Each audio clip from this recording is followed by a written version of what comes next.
កូនម្ដាយអើយកូននៅតូចណាស់កាត់ឃើញថ្ងៃរះបាន2-3ខែមិនទាន់ស្គាល់ច្បាស់មុខឪនិងម៉ែ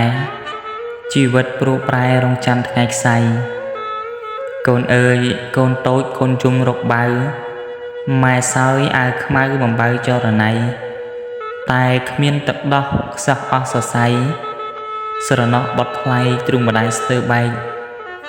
អោកូនម្ដាយអើយកូនឃ្លានយ៉ាងណាម៉ែគ្មានអាហារនឹងចែករំលែកជើងម៉ែជាប់ខ្នោះរងចាំថ្ងៃស្អែកថ្ងៃម៉ែកូនបែកចែកឋានរៀងខ្លួនជីវិតម៉ែមួយមិនព្រួយគិតតែម៉ែអាណិតអាសូរកូនស្ងួនមិនទាន់ដឹងក្តីគេចាប់គុំគួនប្រឡាញ់ម៉ែកូនដោយគ្មានកំហុស